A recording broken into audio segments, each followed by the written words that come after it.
આચાર્યાન પ્રણમામિ મુહુર્મુહુઃ. યદનુગ્રહતો જંતુ સર્વદુઃખાતિગો ભવેત તમહં સર્વદા વંદે શ્રીમદવલ્લભનંદન. અજ્ઞાનતિમિરાન્ધસ્ય જ્ઞાનાંજનશલાકયા ચક્ષુરુન્મિલિतं येन તસ્મૈ શ્રીગુરુવે નમઃ.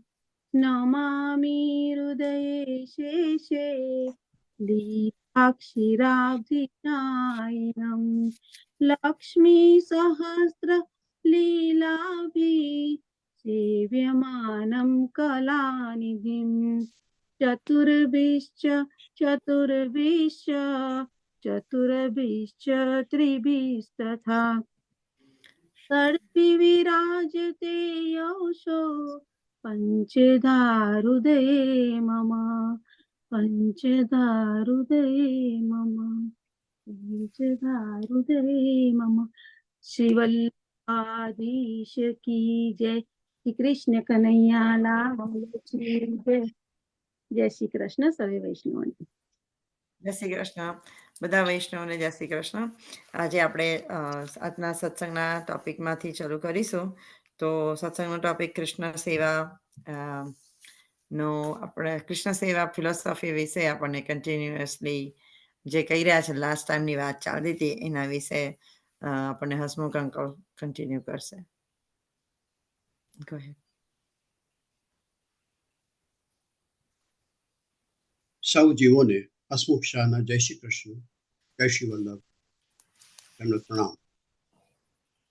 આજે આપણે પુષ્ટિ સેવાનું તત્વદર્શન અને આચરણ, ફિલોસોફી એન્ડ પ્રેક્ટિસ ઓફ પુષ્ટિ સેવા, એ વિષયને આગળ વધારીશું થોડો ઘણો. આજે આપણે પુષ્ટિ ભક્તિ માર્ગના આરાધ્ય પૂર્ણ પુરુષોત્તમ પરમાત્મા, પરબ્રહ્મ, બ્રહ્મ, પરમેશ્વર, ઈશ્વર, ભગવાન કૃષ્ણ નો થોડો પરિચય પામીશું, જેથી આપણને ભાન અને જ્ઞાન થાય, આપણને સમજણ પડે કે વૈષ્ણવ તરીકે આપણે જેની શ્રીનાથજી સ્વરૂપે સેવા કરીએ છીએ એ પુષ્ટિ પુરુષોત્તમ કૃષ્ણ છે કોણ. મારી જે વાત હશે એ ઓરિજિનલ સ્ક્રિપ્ચર્સ જેને કહી શકાય, ધર્મશાસ્ત્ર, વેદ, ઉપનિષદ, બ્રહ્મસૂત્ર, ભગવદ્ ગીતા અને શ્રીમદ ભાગવત પ્રમાણે હશે. અન્ય કોઈ પુરાણોના આધારે નહીં, જેવા શિવ પુરાણ, વિષ્ણુ પુરાણ, દેવી પુરાણ વગેરે વગેરે. અને આજકાલ ટીવી ઉપર ચાલતી ધાર્મિક સિરિયલોના આધારે તો નહીં જ હોય, કારણ કે ધાર્મિક સિરિયલો ઘણું બધું મિક્સ કરે છે, ઘણું બધું મિસ રેપ્રેઝન્ટ પણ કરે છે, અને એમનો આધાર પુરાણો અને લોકકથાઓ હોય છે. એ એમનો શો શરૂ થતા પહેલા જે ડિસ્ક્લેમર મૂકી દેશે. તો આપણે શરૂ કરીએ. વેદ, બ્રહ્મસૂત્ર, ગીતા અને ભાગવત 4 પ્રમાણ. શ્રી વલ્લભાચાર્યજીના પહેલાના 4 આચાર્યો, શંકરાચાર્ય, મધ્વાચાર્ય,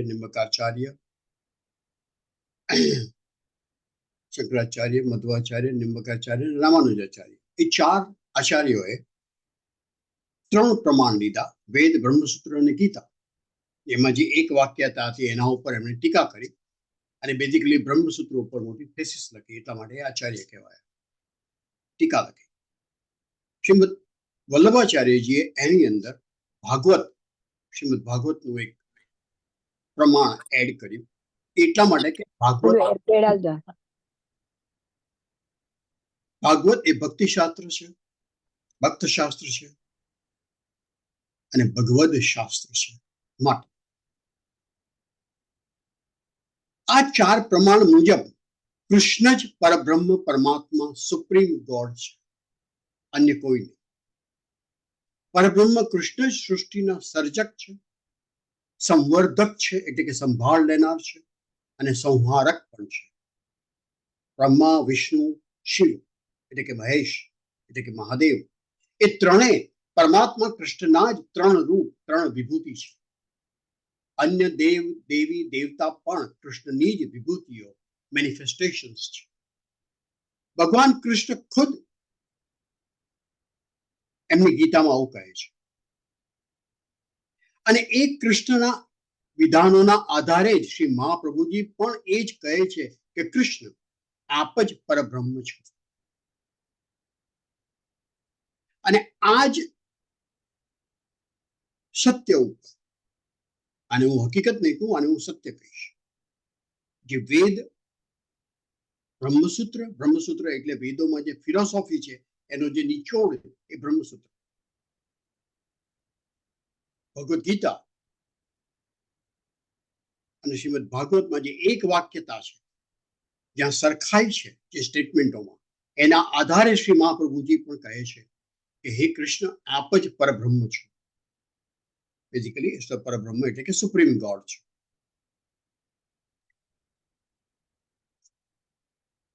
કૃષ્ણને પરબ્રહ્મ તરીકે સ્વીકારી અને શાસ્ત્રોમાં સૃષ્ટિની રચનાનો વિચાર થયો છે. પરબ્રહ્મ એકલા જ હતા. બહુ સરસ એક કલ્પના નથી કહેતો હું એને, એક સરસ વાત છે એની અંદર કે પરબ્રહ્મ એકલા હતા તો એમને રમણ કરવાની, રમવાની ઈચ્છા, ખેલવાની ઈચ્છા. તો એકલા તો ખેલી ના શકાય, એટલે એમણે વિચાર કર્યો કે આપણે સૃષ્ટિનું સર્જન કરીએ, સૃષ્ટિની રચના કરીએ. અને એમણે એમનામાંથી જ સૃષ્ટિની રચના કરી. એ જ સર્જક અને એ જ મટીરિયલ, સર્જનનું મટીરિયલ, એમાંથી જ, એમના પોતાનામાંથી જ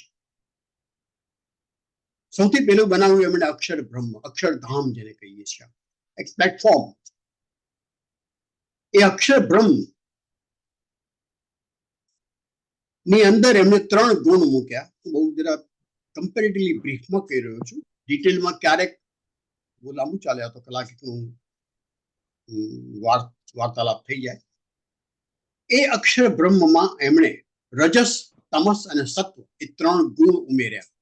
પરબ્રહ્મ પરમાત્મા કૃષ્ણ, આ 3 ગુણ એમનામાંથી જ પ્રગટ થયા, પણ એમના માટે બંધન કરતા નથી. અને આપણા બધામાં 3 ગુણનું એક કોમ્બિનેશન છે. બિલિયન્સ ઓફ કોમ્બિનેશન આના છે, અલગ અલગ ડિગ્રી પ્રમાણે, અલગ અલગ ઇન્ટેન્સિટી પ્રમાણે. પણ આપણા દરેકમાં એક, કાં તો રજસ, કાં તો તમસ, કાં તો સત્વનું પ્રબળતા હોય છે, પ્રધાનતા હોય છે. તો સૃષ્ટિના સર્જન માટે, અને સર્જન પ્રક્રિયા હંમેશા ચાલતી રહે એટલા માટે ભગવાન કૃષ્ણ, પરમાત્મા કૃષ્ણ રજસ, તમસ અને સત્વ એ 3 ગુણ અક્ષરધામમાં ઉમેર્યા, અક્ષર બ્રહ્મમાં ઉમેર્યા. બ્રહ્મા એ રજસનું પ્રતીક છે. રજસ એટલે એજિટેશન, સતત કાર્ય કરતા રહે એવા. શિવ એ તમસનું ઉદાહરણ છે, રૂપ છે. તમસ એટલે એક જાતની જડતા, સંહાર માટે એક પ્રકારની જડતા. જડતાનો અહીંયા ખોટો મિનિંગ લેવાની જરાય પણ જરૂર નથી. રજસ એટલે બ્રહ્મા, બ્રહ્માનો ગુણ રજસ, બ્રહ્મા એટલે સર્જક. શિવ એટલે સંહારક, એમનો પ્રધાન ગુણ એટલે તમસ. અને વિષ્ણુ એ સત્વ, એ તમસ અને રજસનું બેલેન્સ કરી શકે એ સત્વ, એ વિષ્ણુ. રજસ એટલે એજિટેશન. જે લોકો પુષ્કળ દોડાદોડ કરતા હોય એમાં રજસ વધારે. જે લોકો આળસુ હોય, જે લોકો જડ હોય, બહુ જલ્દીથી બદલી ન શકતા હોય, એને તમસ કહેવાય. અને જે બંનેનું બેલેન્સ કરી શકતા હોય એ સત્વ કહેવાય. હવે સર્જન માટે જ્ઞાનની જરૂર પડે, તો બ્રહ્માના કોન્સોર્ટ, પત્ની તરીકે સરસ્વતી, જ્ઞાનની દેવી. સંહાર માટે શક્તિની જરૂર, તો શિવના પત્ની તરીકે શક્તિ એટલે કે પાર્વતી.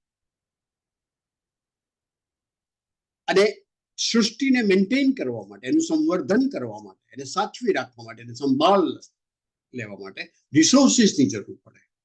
તો લક્ષ્મી એ રિસોર્સિસની દેવી. તો આવી રીતે બ્રહ્મા અને સરસ્વતી, શિવ અને પાર્વતી, વિષ્ણુ અને લક્ષ્મી નું કોમ્બિનેશન એવું. અને એ માંથી જ અક્ષર બ્રહ્મમાંથી જ જળ સૃષ્ટિ અને ચેતન સૃષ્ટિ ઊભી થઈ. જળ સૃષ્ટિ એટલે પથ્થર છે, પહાડ છે, વગેરે વગેરે. અને ચેતન સૃષ્ટિ એટલે પશુ, પક્ષી, પ્રાણી, મનુષ્ય વગેરે વગેરે. જળ સૃષ્ટિમાં માત્ર પંચ મહાભૂત જ હોય, આકાશ, વાયુ, અગ્નિ, જલ ને પૃથ્વી. જ્યારે ચેતન સૃષ્ટિમાં પંચ મહાભૂત હોય, આકાશ, વાયુ, અગ્નિ, જલ ને પૃથ્વી. આપણું શરીર એ પંચ મહાભૂતથી બનેલું છે, વત્તા મન, બુદ્ધિ ને અહંકાર 3 હોય. એટલે આપણામાં 8 તત્વો. આપણે માત્ર મનુષ્ય બધા છીએ એટલે મનુષ્યની જ વાત કરીએ આપણે. તો મન, બુદ્ધિ ને અહંકાર, આ 8 મન, બુદ્ધિ અને અહંકાર પણ જળ જ કહેવાય, પ્રકૃતિનું જ એ ઘટક છે, ઇન્ગ્રેડિયન્ટ છે. તો 8 ઘટકથી આપણું શરીર બને છે. તો એમાં ચેતન કોણ પૂરે છે? તો એ ચેતન પરમાત્મા પૂરે છે. કારણ કે પરમાત્મા ચેતન છે, પુરુષ છે ને કહી શકાય. પુરુષ અને પ્રકૃતિ બે શબ્દો પણ વપરાય છે. તો પરમાત્માના 2 અંશ આપણી અંદર છે. એક તો પરબ્રહ્મ પરમાત્મા કૃષ્ણનો અંશ અંતરાત્મા, અને એમનામાંથી જ પ્રગટ થયેલ અક્ષર બ્રહ્મનો અંશ જીવાત્મા. 2. આપણે માનીએ છીએ કે આત્મા એક જ છે, આત્મા એક નથી. અંતરાત્મા અને જીવાત્મા 2 છે. વેદમાં બહુ સરસ ઉપમા આપેલી છે કે એક વૃક્ષ ઉપર 2 પંખી છે, 2 પક્ષી છે. એક પક્ષી શાંત ચિત્તે બેઠું છે, બધું જ જોયા કરે છે, ઉડાઉડ કરતું નથી, કશામાં ભાગ લેતું નથી. અને બીજું પંખી છે ઉડાઉડ કરે છે, ચારે બાજુ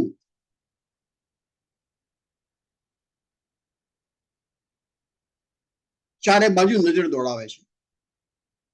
આ જે શાંત બેઠું છે અંતરાત્મા છે, જે ચારે બાજુ નજર દોડાવે છે, કુદાકુદ કરે છે, એ જીવાત્મા છે. આપણી અંદર આ બંને છે. એક પરમાત્માનો અંશ છે, એક પરબ્રહ્મનો અંશ છે, એક અક્ષર બ્રહ્મનો અંશ છે. પરબ્રહ્મનો અંશ છે એ આપણામાં સાક્ષી તરીકે રહે છે, વિટનેસ તરીકે. આપણે જે કર્મ કરીએ છીએ મનુષ્ય તરીકે, એ બધા સાક્ષી ભાવે જીવે છે, એમાં કોઈ ભાગ લેતું નથી. ત્યારે જીવાત્મા એ ભાગ લે છે. જીવાત્મા એમ જ માને છે કે આ શરીર હું છું. એ પોતાની ઓળખ ભૂલી જાય છે કે અક્ષર બ્રહ્મનો, અને એટલા માટે બાય એક્સટેન્શન પરબ્રહ્મનો અંશ છે. અંતરાત્માને યાદ રહે છે કે પરબ્રહ્મનો અંશ છે, માટે કોન્ટામિનેટ નથી થતો. એ સત્ય અને પ્રેમ રહે છે, શુદ્ધ રહે છે, નિર્દોષ રહે છે. જ્યારે જીવાત્મા પોતાની જાતને શરીર સાથે જોડી દે છે, ઇન્દ્રિયો સાથે જોડી દે છે, પોતે કોણ છે ભૂલી જાય છે. આ બધી કૃષ્ણની માયા છે, એના કારણે આ બધું થાય છે. કૃષ્ણની માયાના આવરણ હેઠળ જીવાત્મા પોતાની સાચી ઓળખ ભૂલી જાય છે. અને આપણું શરીર, આપણે મનુષ્ય, આપણા મન, બુદ્ધિ અને અહંકારના દોરવાયેલા જે કર્મો કરીએ છીએ એમાં જીવાત્મા જોડાઈ જાય છે. આપણે જે કઈ પ્રવૃત્તિ કરીએ છીએ, આપણે જયારે કહીએ છીએ મારો હાથ, મારી આંખ, મારા પગ, તે મારું શબ્દ કોના માટે વાપરીએ છીએ? રાઈટ? મારો હાથ કેવું, એ મારું શબ્દ કોના માટે વાપરીએ છીએ? આપણા માટે. તો આપણું એટલે કોણ? આપણાની ડેફિનેશન શું? આપણને ખબર નથી, પણ એ આપણાની ડેફિનેશન, આપણાની વ્યાખ્યા છે આપણો જીવાત્મા. આપણે જે કંઈ ધર્મ કાર્ય કરીએ છીએ, સેવા કરીએ છીએ, સત્સંગ કરીએ છીએ, જે કંઈ સ્પિરિચ્યુઅલ આધ્યાત્મિક પ્રવૃત્તિઓ કરીએ છીએ, એ બધાનો ફાયદો કોને થાય છે? હસમુખ આખી જિંદગી કરી રહ્યો છે, રાઈટ? આજે 76 વર્ષ થયા, એ બી કદાચ 8-10 વર્ષ, જે 5-10 વર્ષ વધારે જીવશે. તો એમાં જે આધ્યાત્મિક પ્રવૃત્તિ કરી, તો એ આ હસમુખના શરીરને ફાયદો થવાનો ના. જીવાત્માને, હસમુખના શરીરની અંદર જે જીવાત્મા રહ્યો છે, જે હસમુખના મૃત્યુ પછી કોઈ બીજા શરીરમાં જશે એ જીવાત્માના ફાયદા માટે છે. આપણે જે કઈ ધાર્મિક પ્રવૃત્તિ આવું છે, સારી કે ખરાબ પ્રવૃત્તિ કરીએ છીએ, એના ફળ કોણ ભોગવે છે? તો જીવાત્મા. અને ફળ ભોગવવા માટે એને ફરી ફરી જન્મ લેવો પડે છે, ફરી ફરી નવા નવા દેહ લેવા માટે આપણે પુનર્જન્મ લેતા રહીએ છીએ. આ બધી પરમાત્મા કૃષ્ણની લીલા છે, મહાન લીલા નાટક છે. તો જ સૃષ્ટિ ચાલતી રહે, અને તો જ એ સૃષ્ટિનું નાટક ચાલતું રહે, તો જ એમને મજા આવે. એમને તો રમવું છે, અલગ અલગ પાત્રો ઘડ્યા છે. તો એવા કૃષ્ણની આપણે સેવા કરીએ છીએ પુષ્ટિ ભક્તિ માર્ગીય વૈષ્ણવ તરીકે. જે પરબ્રહ્મ છે, પરમાત્મા છે, જે સર્વ દેવી દેવતાઓનો સોર્સ છે, મૂળ છે, જે આપણા બધાનો મૂળ છે. આપણામાં જે કોન્શિયસનેસ છે, ચેતના છે, એ ચેતનાનું મૂળ પણ કૃષ્ણ જ છે, પરમાત્મા કૃષ્ણ જ છે. આપણું જે સમગ્ર અસ્તિત્વ છે, ફિઝિકલ અસ્તિત્વ એટલે ભૌતિક અસ્તિત્વ, આધ્યાત્મિક અસ્તિત્વ અને દૈવિક અસ્તિત્વ. ફિઝિકલ, સ્પિરિચ્યુઅલ અને ડિવાઇન અસ્તિત્વ જે આપણું છે, 3 પ્રકારનું, એ બધું જ આવ્યું છે પરમાત્મા કૃષ્ણમાંથી જ.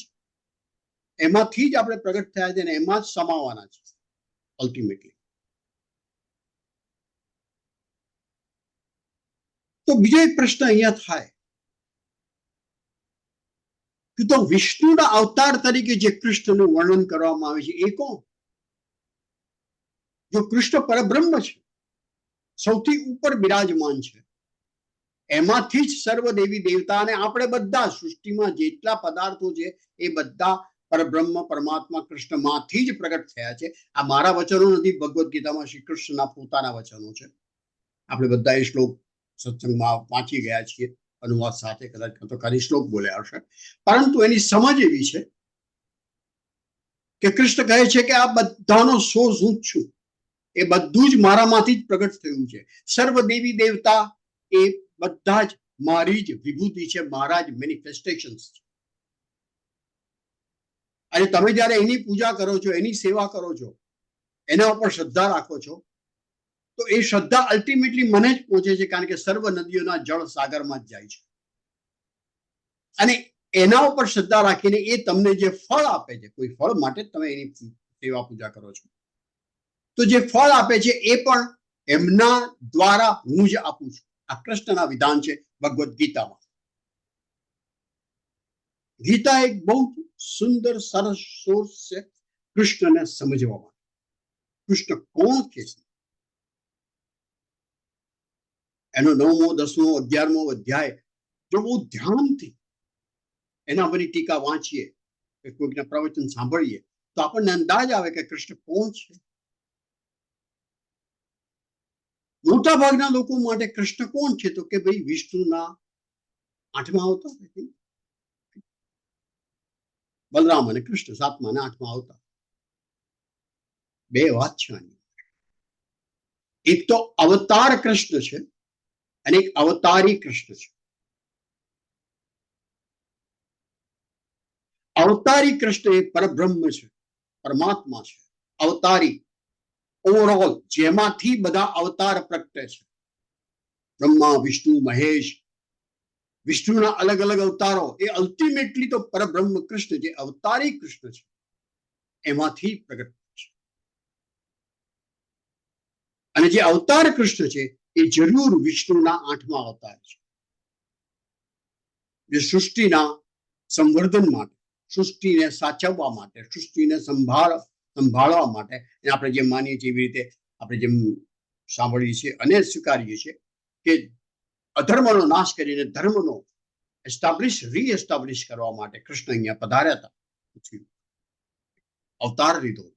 તો એ અવતાર કૃષ્ણ, પણ અવતારી કૃષ્ણ જે છે પરબ્રહ્મ, એક જ નામ હોવાના કારણે ગોટાળા થાય છે અને ગેરસમજ ઊભી થાય છે. બહુ ઓછા લોકો સમજે છે કે there is a difference between અવતારી કૃષ્ણ અને અવતાર કૃષ્ણ. અવતારી કૃષ્ણ એટલે પરબ્રહ્મ પરમાત્મા કૃષ્ણ, જે સૃષ્ટિના સર્જક પણ છે, સંવર્ધક પણ છે અને સંહારક પણ છે, બ્રહ્મા વિષ્ણુ અને શિવના રૂપે. એમના અલગ અલગ રૂપ છે. બ્રહ્મા, વિષ્ણુ અને શિવ એ કૃષ્ણના જ અલગ અલગ રૂપ છે. એટલે એ ત્રણમાં કોણ મોટું છે એવા એવા વિવાદમાં પડાય જ નહીં, એવી ચર્ચામાં કોઈ દિવસ પડાય જ નહીં. આપણા જે પડે છે કે શિવ મોટા કે વિષ્ણુ મોટા કે બ્રહ્મા મોટા, બ્રહ્માને તો કોઈ યાદ જ નથી કરતું. ઓબ્વિયસલી બ્રહ્માના ભારત દેશમાં પ્રખ્યાતમાં પ્રખ્યાત એક જ મંદિર છે અજમેરમાં, અને ટોટલ 3 મંદિર છે. બીજા 2 ક્યાં છે મને ખ્યાલ નથી, ક્યાંક લખેલું છે મેં, પણ એ બહુ પ્રખ્યાત નથી. પણ પ્રખ્યાત મંદિર અજમેરમાં છે, એક જ મંદિર છે. શિવના મંદિર ઠેર ઠેર છે, કારણ કે શિવનો એક ડર લાગે છે, શિવ સંહારક છે.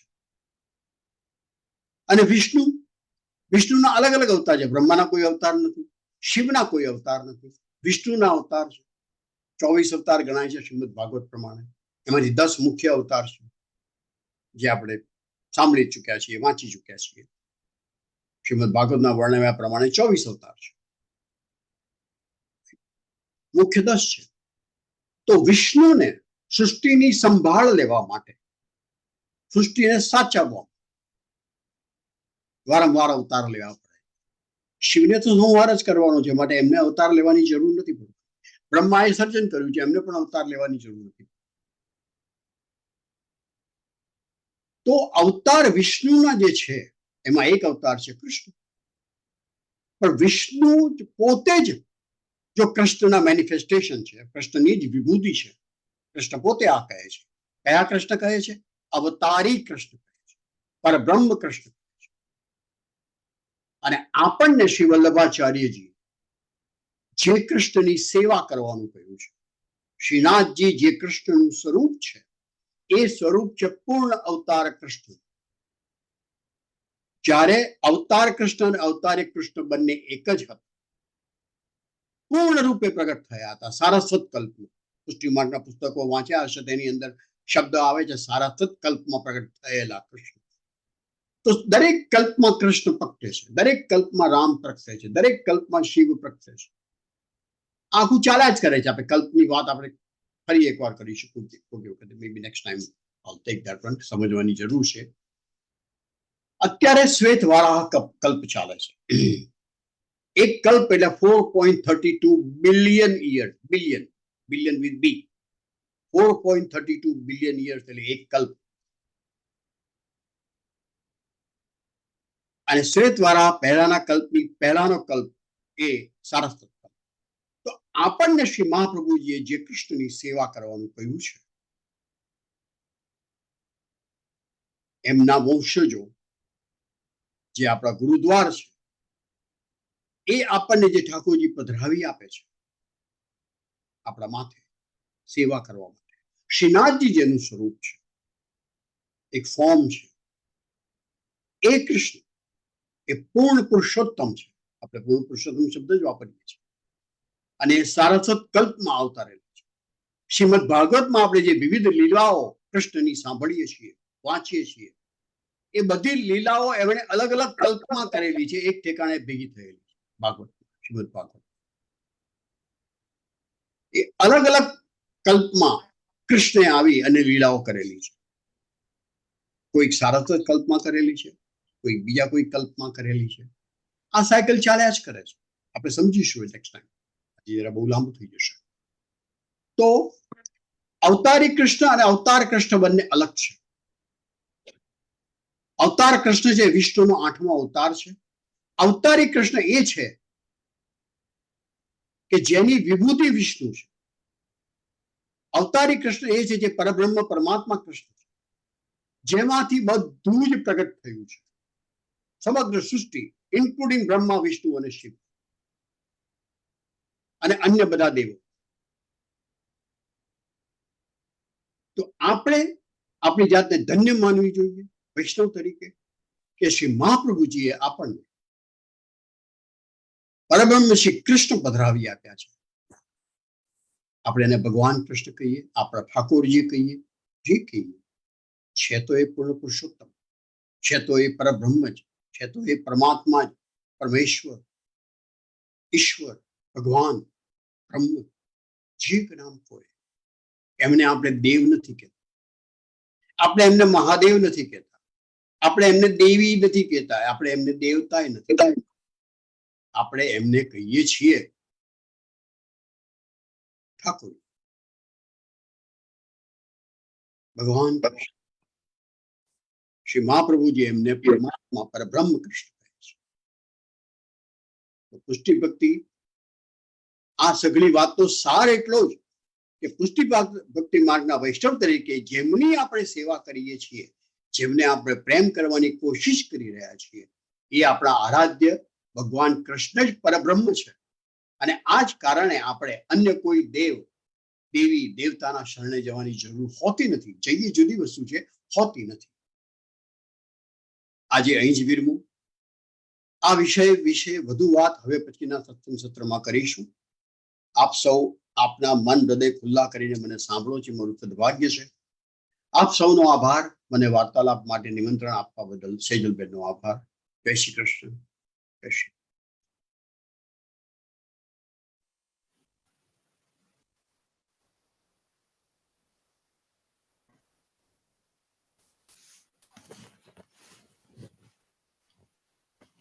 સંભળાય છે?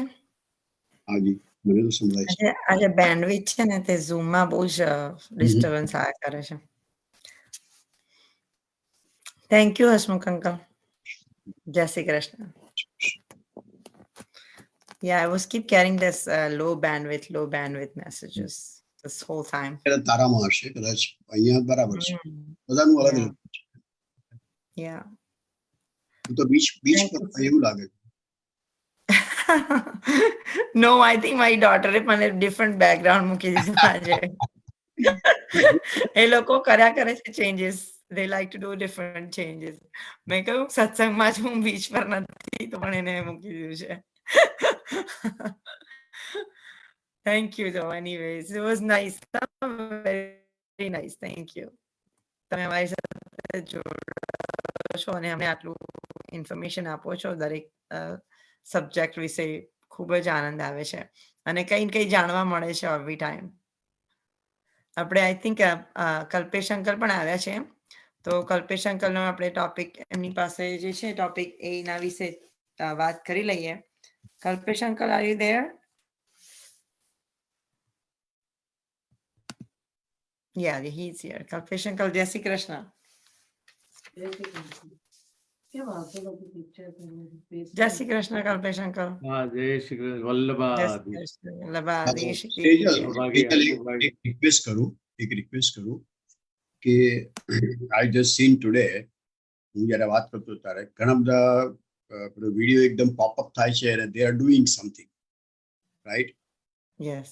એ વિડીયો જ્યારે મારી નજર સામે હોય છે ને ઇટ ડિસ્ટ્રેક્ટ્સ મી. એટલે કાં તો Yeah. જે બોલતું હોય ને એને તું સ્પોટલાઇટ કરે ને તો બીજા કોઈનો વિડીયો આવશે નહીં. Yeah. બરાબર છે? Yeah, I think sometimes છે ને મારે એ કરવું પડશે because of mute. હવે લોકો જોડાતા હોય ને પછી મ્યુટ પર નથી હોતા ને રાઈટ અવે, એટલે then I have to mute it. એટલે પછી I have to find out કે કોનું છે. અને they are moving Yeah. constant. એટલે that is distracting. Yeah. એટલે મારું Yeah, we'll તો have કેવું છે અને I use that, જે સ્પીકર હોય ને એને હું સ્પોટલાઇટ કરું. Yeah. એટલે પછી એના સિવાય બીજા કોઈનો વિડીયો આવે જ નહીં. Yeah, usually એવું જ હોય છે, આપણે એવું જ અને કરતા પછી હોય. તમે રિમૂવ કરી નાખો એટલે that's fine, તો બીજા સ્પીકર આવે. Yeah. બરાબર Yeah, છે? usually હું એ જ રાખતી હોઉં છું. But then I also do use it as a picture for the whole group. I know that you can Yeah. do on your even if you can do the spotlight even with Yeah. different view, like Yeah. તારો Sounds good. Gallery view હોય એમાં પણ તું spotlight કરી શકે, કોઈ વાંધો નથી એમાં. Yeah. પણ એ Yeah. પિક્ચર લેતી વખતે Thank બરાબર you છે. so much. Okay, Yes. Thank you. કલ્પેશભાઈ, sorry. Yes. Jai Shri Krishna. Go ahead, Kalpesh uncle. હા, કલ્પેશભાઈ બીજું. વલ્લભાધીશ કી જય. હસમુખભાઈ, જય શ્રી કૃષ્ણ. પછી આપણે આપણી અનુકૂળતાએ વાતો કરીશું ઘણી, પણ વૈષ્ણવજનો બધા ત્યારે આવા સુંદર પ્રવચન ને વચનામૃત હસમુખભાઈ તરફથી છે પરબ્રહ્મ છે અને પરબ્રહ્મનો અવતાર અને અવતારીનો સુંદર સમન્વય અને તફાવત જાણવા મળ્યો. કદાચ આ બધાને આ વસ્તુનો ખ્યાલ વધારે આવ્યો હશે. અને એ પરિસ્થિતિમાં હવે આપણી પાસે આવનાર ટૂંક સમયમાં એમના જ અંશાવતાર કહીએ એવા શ્રી મહાપ્રભુજીનો પ્રાગટ્યનો સમય આવે છે. વિશે મને સેજલભાઈને કહ્યું કે થોડું કંઈક પાછો જૂની વાતો યાદ કરી અથવા ફરીથી આ વસ્તુનું પુનરાવર્તન કરીને આપણે મહાપ્રભુજીના પ્રાગટ્ય વિશે કઈ વાત કરીને જણાવીએ ડિટેલમાં. તો મહાપ્રભુજી તો એક એમ કહીએ કે મહાપ્રભુજી બંને નથી રાધાજીનો અવતાર કે નથી કૃષ્ણ ભગવાનનો અવતાર, પણ એ બેનના મુશ્કેલ છે. એની એક સુંદર વાર્તા કદાચ તમને બધાને કદાચ ખ્યાલ હશે કે નહીં, પણ ગોલોકવાસમાં જ્યારે માન લીલાની જ્યારે પ્રવૃત્તિ થઈ ત્યારે રાધાજી અને કૃષ્ણ ગોલોકવાસમાં એકબીજાની સાથે વાર્તાલાપ કરતા કે આજે હું માન લઈશ અને ત્યારે મારું માન છોડાવવાનું. રાધાજી કહ્યું કે હું માન લઉં ત્યારે તમારે મારું માન છોડાવવાનું.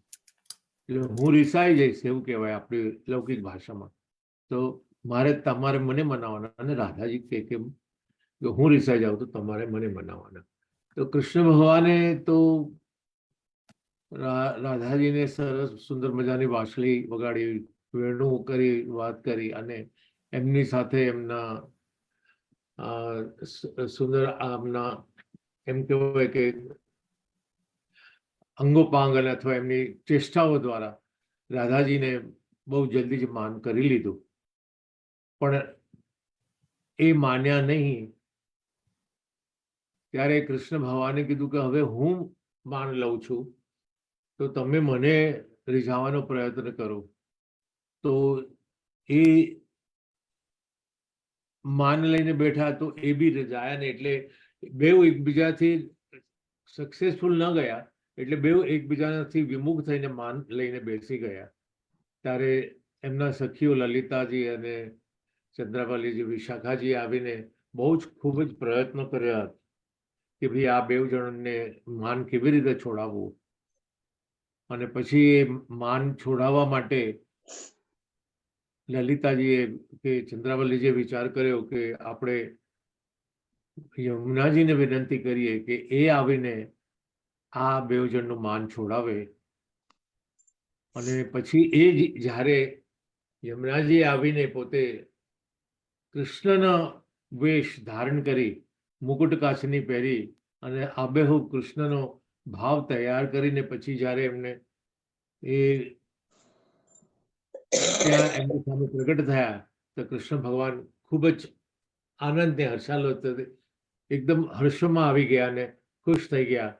અને પછી યમુનાજીએ રાધાજીને કહ્યું કે કૃષ્ણ પ્રભુ અત્યારે ત્યાં માન છોડાવી દીધું છે તો આપ આવીને મળો. ત્યારે પછી એમને એકબીજાનું માન છોડાવી અને ત્યાં એમને તે વખતે નક્કી કર્યું કે એક વાત એમના મગજમાં જે ચિંતિત હતી કે આપણા આગલા એક પ્રસંગથી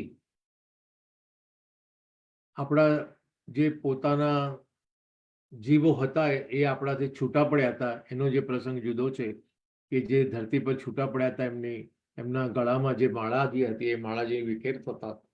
તો આપણે હવે એ જીવોનો ઉદ્ધાર કરવા માટે આપણે કોણે જવું, ધરતી પર ત્યાં આગળ કોણે પ્રગટ થવું કે કોણે નહીં. હમણાં જેમ વાત કરતા હતા કે એમને આગળ પોતે જે બ્રહ્મ સ્વરૂપ છે, અવતારી સ્વરૂપ છે, એમને આગળ ઘણા લગભગ 9 અવતાર તો લઈ ચૂક્યા હતા. 8 અવતાર, 9મો તો હવે બાકી છે. કૃષ્ણ અવતાર છેલ્લો અવતાર હતો, પણ હવે એ પોતે અવતાર અહીંયા આગળ આ જીવોનો ઉદ્ધાર કરવા માટે એ પોતે અથવા રાધાજી પોતે આવવા તૈયાર હતા નહીં.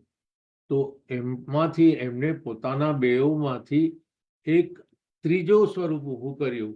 એ ત્રીજું સ્વરૂપ જે ઊભું કર્યું એ અડધું પુલ ભાવથી હતું અને અડધું હતું સ્ત્રી ભાવથી. એટલે આપણે જ્યારે મહાપ્રભુજી વિશે વાત કરીએ ત્યારે આપણે હંમેશા કહીએ છીએ કે મહાપ્રભુજી એટલે કૃષ્ણ ભગવાનનો વાંગમય સ્વરૂપ કહીએ છીએ. એટલે એમની વાણી સ્વરૂપ છે, એટલે એમનું મુખારવિંદ છે. અને બાકીનું જે મહાપ્રભુજીનું શરીર અને લાવણ્ય છે એ રાધાજીનો અંશ છે. એટલે મહાપ્રભુજી એ બેવના મિશ્રણનું સ્વરૂપ છે. એ મહાપ્રભુજી એમના આ ડિસિઝન લગભગ 1526માં ગોલોકવાસમાં લેવાયું. આ જે વાતો અમે વાંચીએ છીએ જે પુરાણમાં, એ પુરાણ સહિત એવું કહેવાય છે કે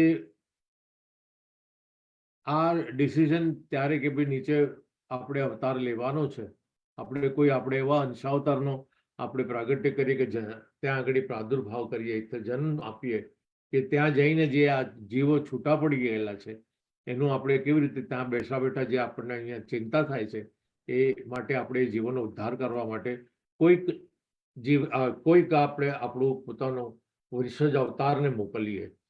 તો એ અવતાર કેવી રીતે અહીંયા આવ્યા? તો આ કલિકાલમાં જ્યાં આખો કાળ દોષથી ભરેલો હતો અને આ બધું અહીંયા આગળ જે રીતનું લૌકિક વાતાવરણ ચાલતું હતું, ત્યારે એની વચ્ચે દક્ષિણ ભારતના દેશમાં કાંકરવાડની જગ્યામાં ત્યાં ઘણા વખતથી સોમ યજ્ઞની ત્યાં પ્રવૃત્તિ ખૂબ જ થતી હતી કે જે કહેવાતું કે યજ્ઞ નારાયણ ભટ્ટ નામના પુરોહિત અને પંડિત એમના ત્યાંથી આ યજ્ઞની પૂર્ણાહુતિ થતી હતી.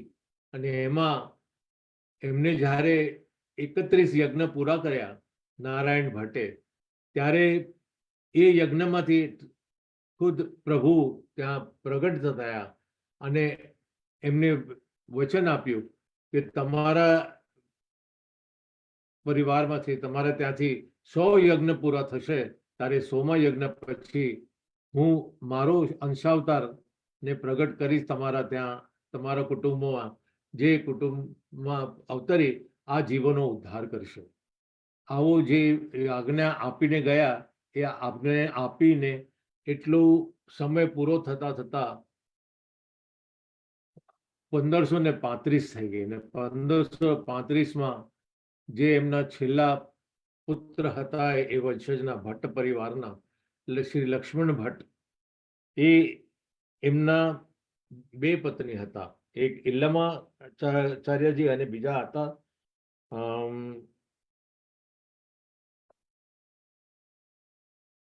બીજા બી એક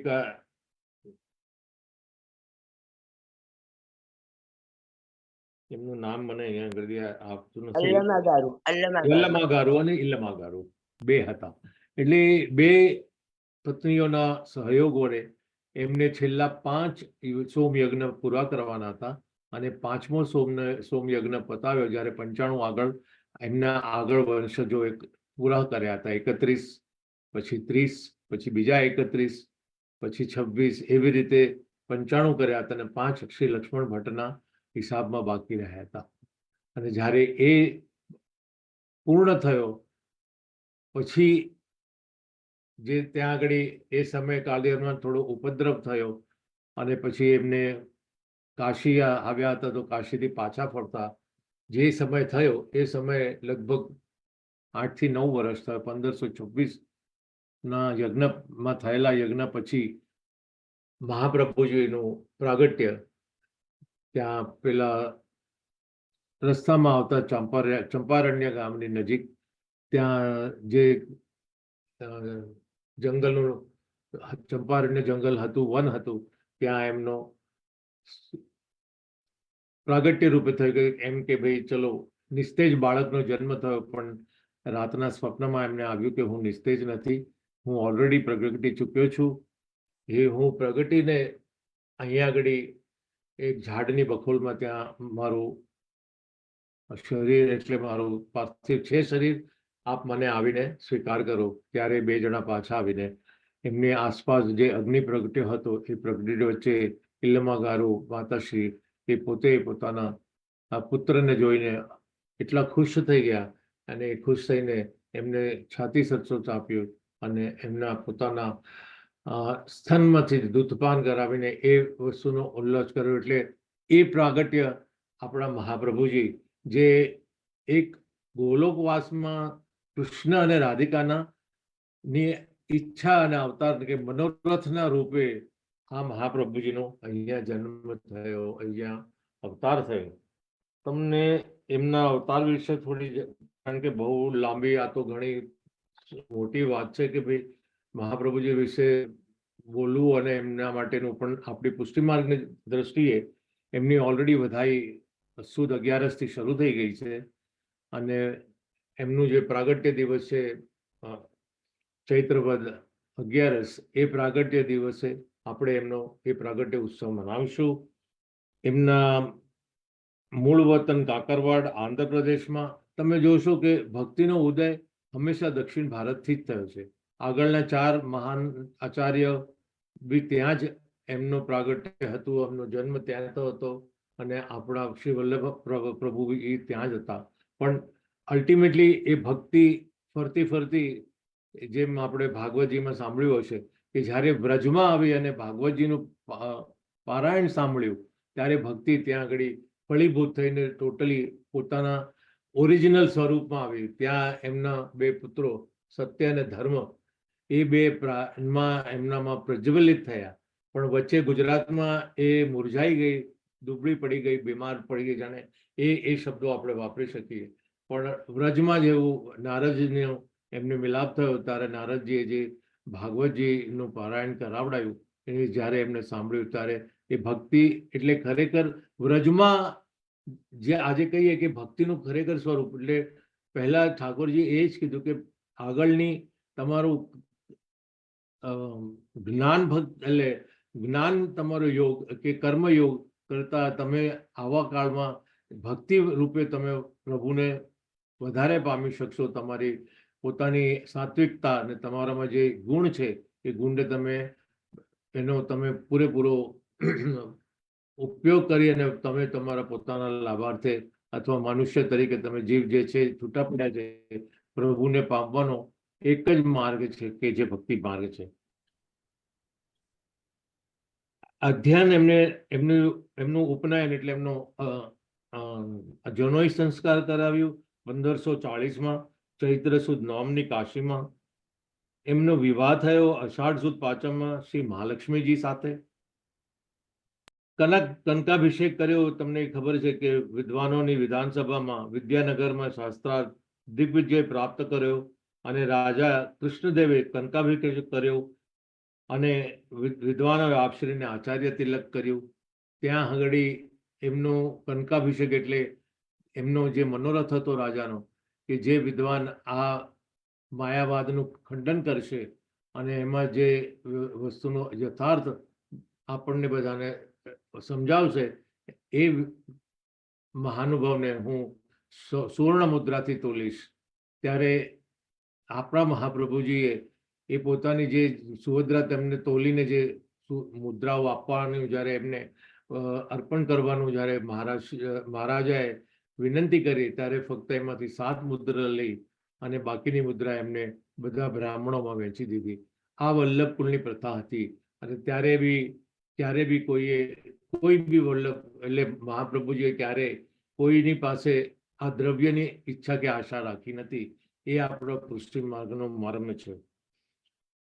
બ્રહ્મ સંબંધના 1550 શ્રાવણની 11 મધ્યરાત્રિએ એમની યાત્રા ત્યાં શરૂ થઈ. એમના જીવન દરમિયાન 52 વર્ષ ને 23 દિવસ કે એ છે. એટલે એ કાળ દરમિયાન એમને બધાને ખબર છે કે 3 વાર ભારતની યાત્રા કરી. એમનો ધ્યેય આ જીવોને શોધીને ઉદ્ધાર કરવાનો હતો. એ જેટલી યાત્રામાં જેટલા જીવને મળતા હતા પણ એમાંથી એમને જે જીવનો ઉપરથી અધોગતિને તિરોધાન થયો હતો એવા જીવનો જ એમને ઉદ્ધાર કરવો હતો. એ જીવનો આપણે અત્યારે આપણને ખબર છે કે 84 વૈષ્ણવનો એમને જે ઉદ્ધાર કર્યો એ જીવોને એ શોધવા માટે, એનો ઉદ્ધાર કરવા માટે અહીંયા આવ્યા હતા. તો એમને ખબર હતી કે આ ત્રિવિધ સ્વરૂપ હંમેશા મહાપ્રભુજી કૃષ્ણ ભગવાનની કે આપણા અવતાર ભગવાનની શ્રીનાથજી બાબા કે જેનો અવતાર કહે છે, પણ એ કૃષ્ણ ભગવાનની ઈચ્છા હંમેશા હતી કે પોતે એકલા જઈને અવતાર હવે નથી કરવું. એટલે રાધાજી નો સથવારો જોઈતો હતો, પણ જ્યારે એ મહાપ્રભુજીએ થોડી અનિચ્છા દેખાડી કે થોડો સંશય દેખાડ્યો, ત્યારે એમને યમુનાજીને વિનંતી કરી ને યમુનાજીને આ લોક પર પધારવાની વિનંતી કરી. એટલે ત્યારે સૌથી પહેલા યમુનાજીનો અહીંયા પ્રાગટ્ય થયું અને એની આ ગાથા જુદી છે કે એ કેવી રીતે આવ્યા અને હિમાલયની તળેટીમાંથી, કાલિંદી પર્વતમાંથી કેવી રીતે પ્રગટ થયા. પણ એ આદિભૌતિક સ્વરૂપમાં, પાણી સ્વરૂપે, જળ સ્વરૂપે ત્યાંથી એમની યાત્રા શરૂ કરી અને પ્રયાગરાજમાં ત્રિવેણી સંગમમાં પોતે ત્યાં લુપ્ત થઈ ગયા. આ એક જ યમુનાજી જ એક જ છે કે જેમણે મહાસાગરમાં પોતાની સાથે પોતાની જાતને વિલીન નથી કરી. એ ત્યાં ત્રિવેણી સંગમમાં પોતે ત્યાં ધરતીમાં સમાઈ ગયા છે. તો એમનો સથવારો લેવા મહાપ્રભુજી શોધતા શોધતા 1550માં મધ્યરાત્રિએ ગોકુલમાં ઠકરાણી ઘાટ ઉપર જ્યારે એમને પૂછ્યું કે ઠકરાણી ઘાટ કયો છે અને ગોવિંદ ઘાટ કયો છે, ત્યારે જવાબમાં યમુનાજીએ પ્રગટ થઈને એમને ઠકરાણી ઘાટનું દર્શન કરાવડાવ્યું અને એમના સુંદર સ્વરૂપ જોઈને મહાપ્રભુજીએ યમુનાષ્ટકનું ગાન કર્યું ને એમને એની પ્રતીતિ ઊભી કરી. એ યમુનાષ્ટકનો સૌથી પહેલો પાઠ આપણા ષોડશ ગ્રંથમાં આપણે હંમેશા એનું પાઠ કરતા હોઈએ છીએ. પણ છતાં એમના મનમાં એક સંશય હતો અને નિરાશા હતી કે આ જીવો બધા દોષોથી ભરેલા છે, તો હું એમને કેવી રીતે પ્રભુને સોંપીશ, કારણ કે બ્રહ્મ સંબંધ કરાવવાનો છે, તો હું કેવી રીતે પાછા લઈ જઈશ. તો એ એમની સંશયનું નિવારણ કરવા ઠકરાણી ઘાટ પર સ્વયં ગોકુળચંદ્રમાં પ્રભુએ ત્યાં પ્રગટ થઈ અને એમને ખાતરી આપી કે જે જીવને મહાપ્રભુજી બ્રહ્મ સંબંધ કરાવી યમુનાજીને હાથે સોંપશે, એ યમુનાજી જ્યારે મને પ્રભુ પાસે લઈ જશે તો એ જીવને હું પોતે અંગીકાર કરીશ, એમનો સ્વીકાર કરીશ. એ જેવા હશે એવાને હું ભક્તિમય, મારામાં એમને ભક્તિનો ભાવ ઊભો થાય એ હંમેશા એમની આગ્રહ રહેશે અને આપણામાં એ ભાવ ઊભો કરશે.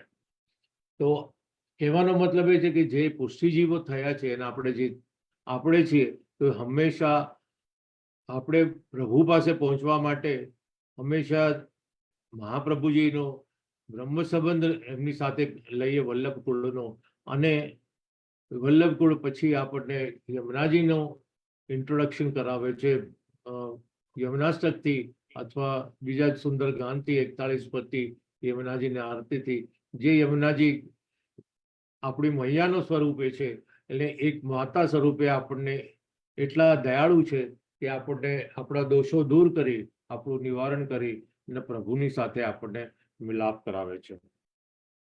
હવે મહાપ્રભુજી વિશે આગળ બોલતા કે ભાઈ ગોવર્ધન પ્રભુની આજ્ઞા થતા શ્રી ગિરિરાજની બહાર પધરાવી.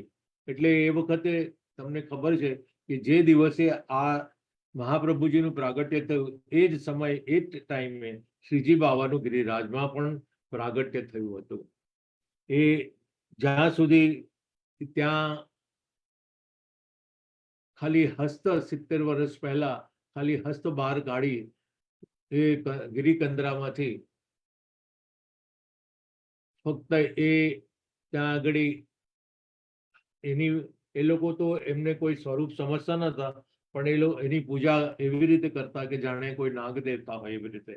પણ જ્યારે જે દિવસે મહાપ્રભુજીનું અહીંયા ચંપારણમાં પ્રાગટ્ય થયું એ દિવસે ગિરિરાજજીમાંથી અ, કૃષ્ણ ગોવર્ધન પ્રભુ એ ત્યાં આગળ એમને પોતાનું સ્વરૂપ જે હાલ શૃંગારમાં ગુપ્ત રૂપે બિરાજતું હતું એ 4,500 વર્ષો પૂરા થયા એટલે એમને આખું સ્વયંસિદ્ધ સ્વરૂપ શૃંગાર મંડળનું જે સ્વરજ સ્વરૂપ છે આજે જે પોતે હાથ ધરીને ગોવર્ધનને ધરતા હોય છે એ સ્વરૂપ, કારણ કે એ સ્વરૂપનું એમને યશોદા મૈયા અને નંદ બાવાને એમને એનું પ્રોમિસ આપેલું. એટલે એમને જ્યારે જે સ્વરૂપની ઈચ્છા કરી યશોદા મૈયા તો એ કહ્યું કે હું આ સ્વરૂપ હંમેશા આ ગિરિરાજ ગોવર્ધન પર્વતમાં હું છોડી જઈશ, એ જ સ્વરૂપનું તમે કાયમ મારી સેવા પહોંચાડજો. તો એ જે મહર્ષિ ગર્ગાચાર્યની ભવિષ્ય પણ એકદમ આખી સાચી પડી. અન્યોરના એક વ્રજવાસી જે ગાય સવાર સાંજ ત્યાં દૂધ આપતી હતી એ ખબર પડી કે એ દૂધ આ શિલાજીમાં ખુદ ઠાકોરજી આરોગતા હતા. પછી એ શિલાની ગુફામાં સ્વામી બિરાજે છે, ડાબો હસ્ત બહાર આવે છે, એના સૌના દર્શન થયા અને બાવાજી વ્રજવાસીને કહે કે હું દેવદમન ગોવર્ધનનાથ છું. અને ત્યારથી એમને મહાપ્રભુજીની આજ્ઞા કરી અને અહીંયા મહાપ્રભુજીને ગિરિરાજજીમાં પધારવાનું કહ્યું.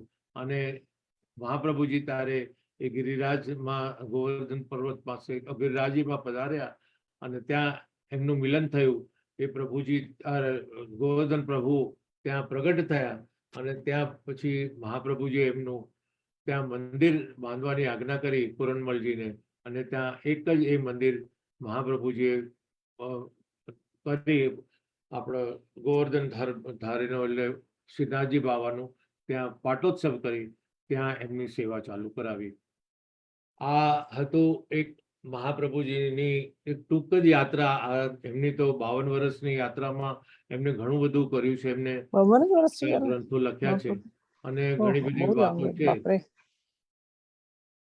તો આ એક ટૂંક પરિચય આપ્યો મેં કેટલું ટૂંકમાં કે નાનું ભાઈ છે. મહાપ્રભુજીનું અહીંયા ધરતી પર પ્રાગટ્ય થવાનું કારણ ઉપર ગોલોકવાસમાં કૃષ્ણ પ્રભુ અને રાધિકાજીના જે વાર્તાલાપ અને જે પ્રસંગોને લઈને અને મહાપ્રભુજી અહીંયા આવ્યા પછી આપણને ખબર છે કે એમને કેટલા જીવોનો ઉદ્ધાર કર્યો. અને એ રીતે એમના આવ્યા પછી એમના આજ સુધીના 17 વંશો જે ઘણા બધા વૈષ્ણવોને બ્રહ્મ સંબંધને આપી ભક્તિ ભાવમાં પ્રેરિત કર્યા છે. તો આ સાથે મારી જે વાણીને હું વિરામ આપું છું, કારણ કે આ ટૂંક સમયમાં આટલું જે એક એમ કહેવાય કે નાનો ચિતાર આપ્યો કે મહાપ્રભુજી કેવી રીતે આ ધરતી પર પ્રગટ થયા, એમનું પ્રાગટ્ય કેવી રીતે થયું અને પછી આગળ એમને 52 વર્ષમાં એમની જે પોતાની પ્રવૃત્તિઓને જે એમને ક્રિયાઓ કરવાની હતી અને જે ફરજ અહીંયા બજાવને જે જીવનનો ઉદ્ધાર કરવાનો હતો એ એમને એ આખી પુષ્ટિ માર્ગને સ્થાપીને અહીંયા એક પુષ્ટિ એટલે અહીંયા આગળ આ જે માયાવાદ હતો માયાવાદનું ખંડન કરીને સાચો માર્ગ દેખાડ્યો અને ભક્તિનો ભાવ ઉભો કર્યો. આ સાથે હું મારી વાણીને અહીંયા વિરામ આપું છું. જય શ્રી કૃષ્ણ. Thank you. જય શ્રી કૃષ્ણ. આપણે નેક્સ્ટ વાત કરીશું આનંદદાસ વિશ્વદાસ 84 વૈષ્ણવની, જે આપણને કહેશે લતા આંટી, લતા મોદી. જય શ્રી કૃષ્ણ. સંભળાય છે?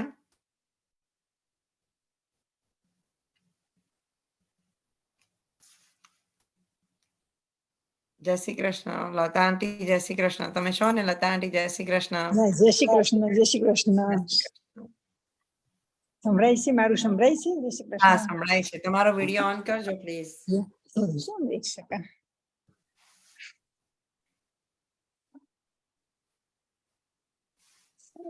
મારો ફોન ક્યાં ગયો? 1 સેકન્ડ. આપણે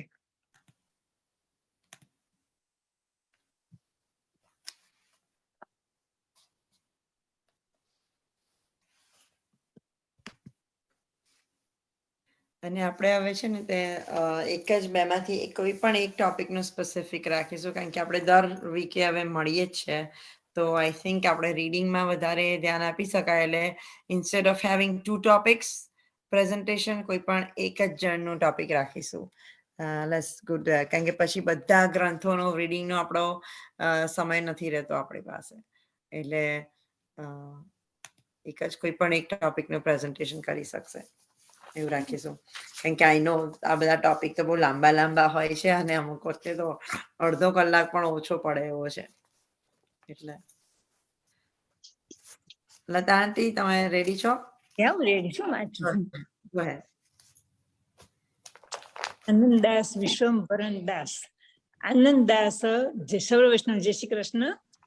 આનંદદાસ વિશ્વંભરણ દાસ. હવે શ્રી આચાર્ય થાય તો સારું, મોટા થાય ને.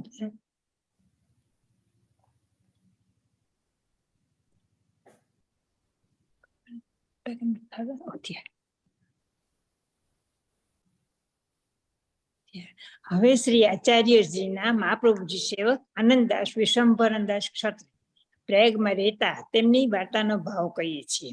ભાવ પ્રકાશ. એ લીલામાં કુમારિકાની બંને સખી છે. લીલામાં આનંદદાસનું નામ નાગડી અને વિશ્વંભરણદાસનું નામ મલ્લિકા છે. આ પ્રયાગમાં એક ક્ષત્રિયના ઘરે જન્મ્યા. એમનું મન બાળપણથી જ વૈરાગ્ય દશામાં રહી. ખાનપાન વસ્ત્રાદિક દેહ સુખ કંઈ ના કરે. જેવું માતા પિતા દે તેવું ખાય અને પહેરે. જો માતા પિતા સુંદર વસ્ત્રો પહેરાવી દે તો પ્રયાગમાં ત્રિવેણીના કિચડમાં મેલું કરીને પહેરે. માતા પિતા ખીજે, ગારો દે, પરંતુ બોલે નહીં. જો ઘરેણા પહેરાવે તો કોઈ બ્રાહ્મણની વૈરાગીને દયા આવે અને માતા પિતા પૂછે તો કંઈ બોલે નહીં. જ્યારે એમ કહે કે આપણા ખાવા પહેરવાથી શું છે, કંઈ પરમાર્થ કરો તો સારું છે. આ વાત માતા પિતાને ગમે નહીં. પછી માતા પિતાએ આનંદદાસની સગાઈ કરી. ત્યારે આનંદદાસે કહ્યું, મારો વિવાહ ન કરતા હું વૈરાગી છું. તે વાત માતા પિતા માને નહીં અને લગ્નની તૈયારી કરી.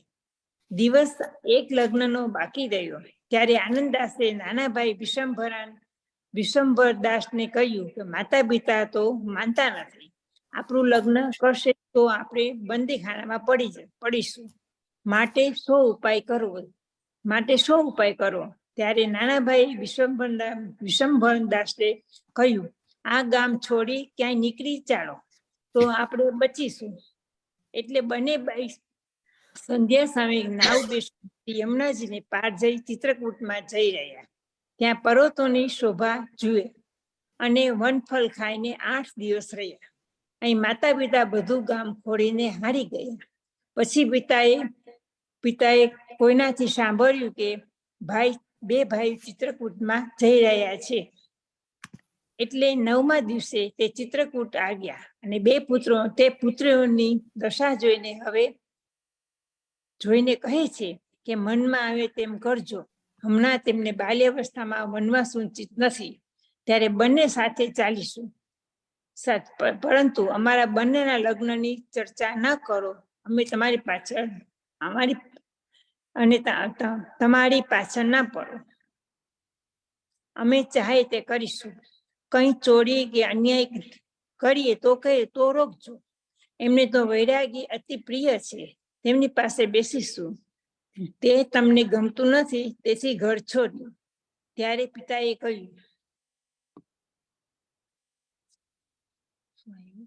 કહ્યું પછી શું છે,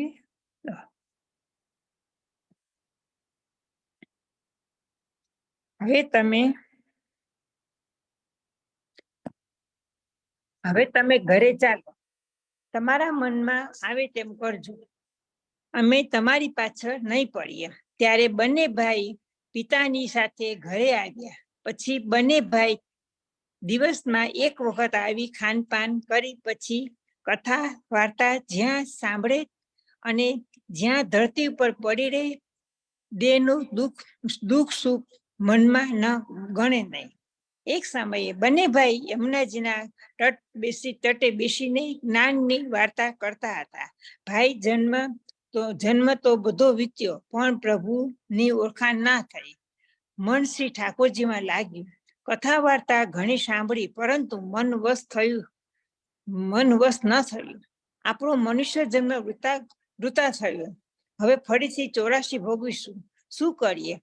કઈ ઉપાય દેખાતો નથી. આ પ્રકારે પરસ્પર વાતચીત કરી પછી ધીરે જ છૂટી ગઈ. ત્યારે યમુનાજીના કિનારે પોતાનું માથું પીટીને રુદન કર્યું. શરીરની શુદ્ધ ન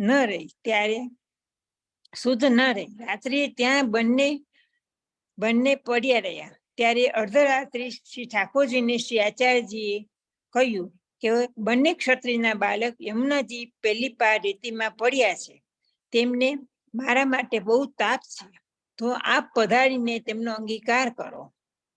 નહીં તો પડ્યા છે તે પહેલી પાર રેતીમાં પડ્યા છે, તેમને મારા માટે બહુ તાપ છે. આપ પધારીને તેમનો અંગીકાર કરો, નહીં તો એમના થોડા દિવસમાં શરીર છૂટી જશે. ત્યારે શ્રી આચાર્યજી કૃષ્ણદાસ, મેઘન આદિ વૈષ્ણવને જગાડીને તે સમયે યમુનાજીના તીરે પધાર્યા.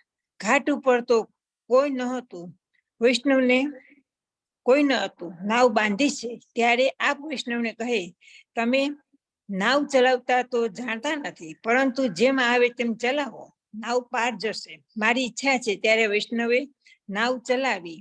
તે નાવમાં બંને ભાઈ રેતીમાં પડ્યા હતા. ત્યાં આવી લાગી. એટલે આચાર્યજી શ્રી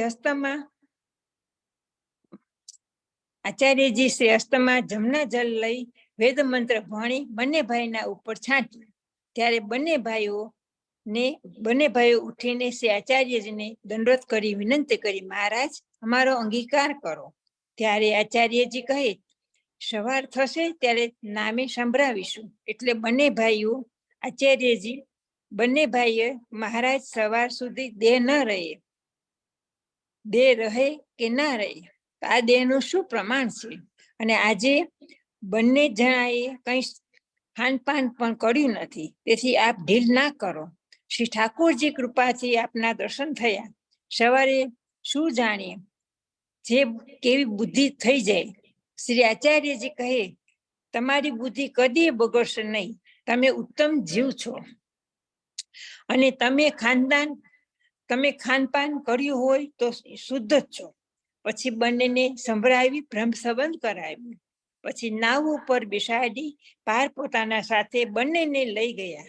સવાર થયું ત્યારે શ્રી આચાર્યજીએ સ્નાન કરી શ્રી ઠાકોરજીની સેવાથી પહોંચી બંને ભાઈને કહે, ભગવત સેવા કરું. ત્યારે બંને ભાઈઓને વિનંતી કરી, મહારાજ, અમારું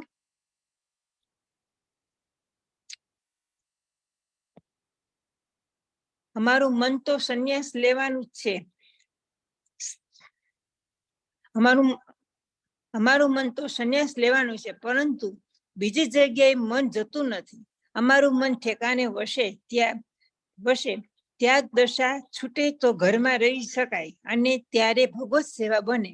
ત્યારે શ્રી આચાર્યજીએ ચરણામત આપ્યું અને સંન્યાસ નિર્ણય ગ્રંથ કરીને બંને ભાઈને સંભળાવ્યો.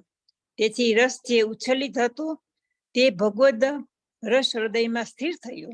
મનનો ઉદ્વેગ મટી ગયો.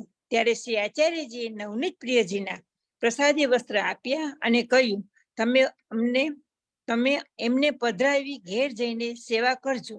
તમારું મન સદા શ્રી ઠાકોરજીની લીલામાં રહેશે. લૌકિક વૈદિક તમને કઈ બાધા નહીં થાય. પછી બંને ભાઈ શ્રી આચાર્યજીને દંડવત કરી વિદાય થઈ ઘેર આવ્યા. તેમને જોઈ માતા પિતા રોવા લાગ્યા. બેટા, 2 દિવસથી તમે આવ્યા નહીં. ખાનપાન ક્યારે કર્યું હશે? અમે જ્યાં સુધી જીવીએ છીએ ત્યાં સુધી એકવાર અમને મોઢું દેખાડ્યા કરો. ત્યારે બંને ભાઈએ કહ્યું, અમને જગા કરી દો તો ઘરમાં રહીએ. ત્યારે માતા પિતાએ કહ્યું કે આ બધી જગા તમારી જ છે, જ્યાં ચાહો ત્યાં રહો. ત્યારે બંને ભાઈઓએ કહ્યું કે નહીં, અલગ જગા કરી દો.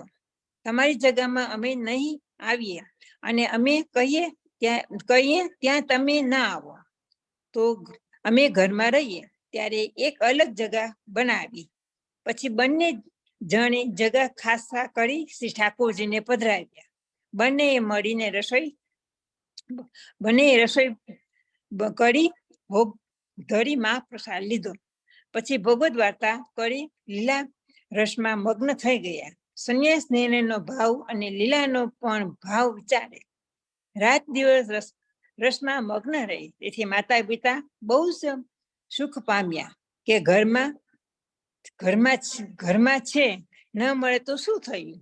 વાર્તા પ્રસંગે રાત્રિના બંને ભાઈ ભગવદ વાર્તા કરે છે. તેમાં ક્યારેય નાના ભાઈને નિંદ્રા આવી જાય અને મોટો ભાઈ રસમાં મગ્ન થઈ જાય ત્યારે શ્રી ઠાકોરજી હુંકારો દેતા જાય. એથી નાના ભાઈને નિંદ્રા આવી છે અને હુંકારો નહીં આપું તો આ મોટો ભાઈ નહીં કહે. તેથી શ્રી ઠાકોરજી હુંકારો દેતા.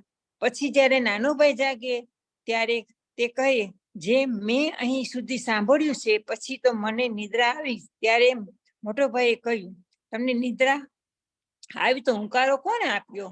ત્યારે નાના ભાઈ કહે, હું તો સૂઈ ગયેલો, મને ખબર નથી. ત્યારે મોટા ભાઈ કહ્યું, શ્રી ઠાકોરજી હુંકારો આપ્યો હશે. તેથી બંને ભાઈ પ્રસન્ન થયા. શ્રી આચાર્યજીને કાનેથી શ્રી ઠાકોરજી સાનુભવ જણાવવા લાગ્યા. બંને ભાઈ આ પ્રકારે બાળપણથી લૌકિક વૈદિક જાણતા નહીં. સંસારનો તાપ રંચકે વ્યાપ્યો નહીં.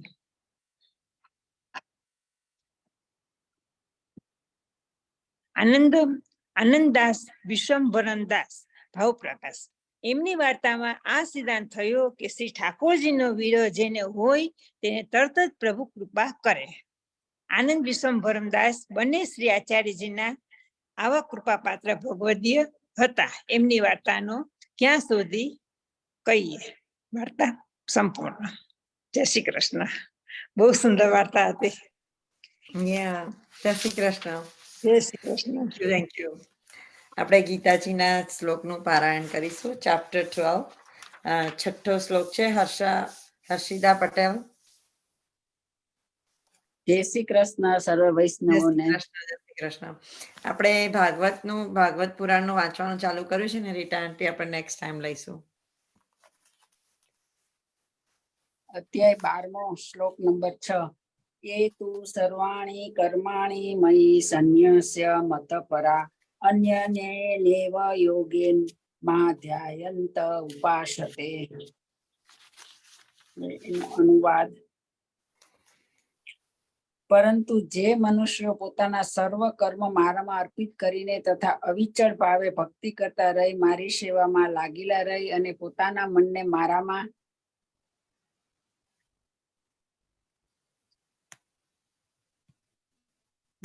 સ્થિર કરી નિરંતર મારું ધ્યાન કરે છે, તેમના માટે પાર્થ હું જન્મ મરણ રૂપી સાગરમાંથી તત્કાળ ઉદ્ધાર કરનારો થાઉં છું. ભાવાર્થ: અહીં બહુ સ્પષ્ટ રીતે જણાવ્યું છે કે ભક્તો અત્યંત ભાગ્યશાળી છે કે ભગવાન તેમનો આ ભવસાગરમાંથી તરત જ ઉદ્ધાર કરે છે. શુદ્ધ ભક્તિ કરવાથી મનુષ્યોને સાક્ષાત્કાર થવા લાગે છે કે ઈશ્વર મહાન છે અને વ્યક્તિગત આત્મા જીવ તેમને આધીન છે. તેનું કર્તવ્ય છે કે તે ભગવાનની સેવા કરે અને જો તે ન કરે તો તેણે માયાની સેવા કરવી પડશે.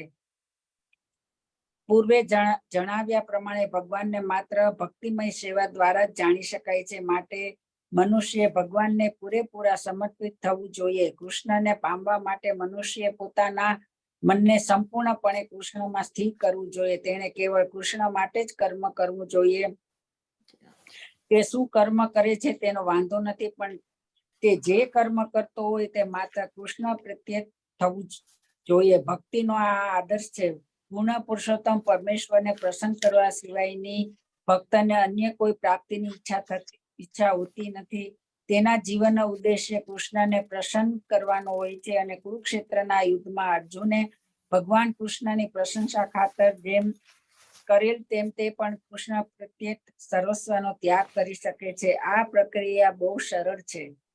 મનુષ્ય તેના વ્યવસાયમાં પરવાયેલો રહી હરે કૃષ્ણ મહામંત્રનો જપ છે કે કીર્તન કરી શકે છે. હરે કૃષ્ણ કૃષ્ણ કૃષ્ણ હરે હરે, હરે રામ રામ રામ હરે હરે. આવા દિવ્ય કીર્તનથી ભક્ત ભગવાન પ્રત્યે આકૃષ્ટ થાય છે. અહીં ભગવાન વચન આપે છે કે તેઓ આવી રીતે સેવામાં લાગેલા શુદ્ધ ભક્તોનો તત્કાળ ભવસાગરમાંથી ઉદ્ધાર કરશે. યોગ્ય સાધનામાં આગળ વધેલા યોગીઓ યોગ પ્રક્રિયા દ્વારા પોતાના આત્માને ગમે તે લોકમાં લઈ જઈ શકે છે અને બીજા યોગીઓને વિવિધ પ્રકારે એવી તક પ્રાપ્ત થાય છે, પરંતુ ભક્તની બાબતમાં એ સ્પષ્ટપણે કહેવામાં આવ્યું છે તેમ સ્વયં ભગવાન તેને લઈ જાય છે. ભક્તને વૈકુંઠમાં જતા પૂર્વે બહુ અનુભવી બનવા માટે પ્રતીક્ષા કરવાની રહેતી નથી. વરાહ પુરાણમાં એક શ્લોક છે, નયામી પરમ સ્થાનમ અચિર આદિ ગર્તી વિના ગરુડ સ્કંદમ આરોગ્ય યથેચ્છમ અનિવારિત. આ શ્લોકનો ભાવાર્થ એ છે કે વૈકુંઠ લોકમાં આત્માને લઈ જવા માટે ભક્તે અષ્ટાંગ યોગની સાધના કરવાની રહેતી નથી. આ જવાબદારી ભગવાન સ્વયં પોતે લઈ લે છે. તેઓ અહીં સ્પષ્ટ રીતે કહી રહ્યા છે તેઓ સ્વયં તેમના ઉદ્ધારક બને છે. એક બાળકની સંભાળ સંપૂર્ણપણે તેના મા બાપ દ્વારા રખાય છે, તેથી તેની સ્થિતિ સુરક્ષિત હોય છે. એવી જ રીતે ભક્તને યોગાભ્યાસ દ્વારા અન્ય લોકમાં જવા માટે પ્રયત્ન કરવાની જરૂર રહેતી નથી. પરમેશ્વર કૃપાવશ પોતાના વાહન ગરુડ ઉપર આરૂઢ થઈને તરત આવે છે અને ભક્તોનો ભવસાગરમાંથી તત્કાળ ઉદ્ધાર કરે છે. દરિયામાં પડેલો માણસ તરવામાં બહુ કાબિલ હોય છે. પરમેશ્વર કૃપાવશ પોતાના વાહન ગરુડ. જય શ્રી કૃષ્ણ. પૂરું થઈ ગયું છે, એટલું જ છે. જય શ્રી કૃષ્ણ. જય શ્રી કૃષ્ણ. યા 6ઠ્ઠો શ્લોક અને 7મો શ્લોક છે ને સાથે હતો, એટલે બંને નહીં, મેં બીજા કોઈને પણ 7મો શ્લોક આપ્યો છે. તો આઈ થિંક 7મો શ્લોક છે કલ્પના ટીશા. જય શ્રી કૃષ્ણ કલ્પના. કલ્પના આંટી, આર યુ ધેર? જય Shri Krishna. I think she was here. કલ્પના આંટી, કલ્પના આંટી, જય શ્રી કૃષ્ણ.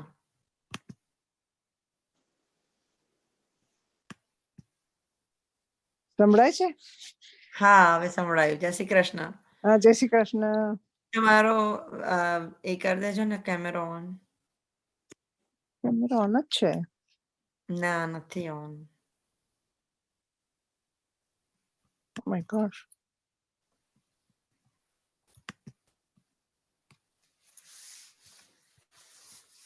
હવે હવે હા. થઈ ગયો. જય શ્રી કૃષ્ણ. જય શ્રી કૃષ્ણ. આ 6ઠ્ઠો ને 7મો એક જ છે, પણ હા, 7માનો એક જ છે. યસ.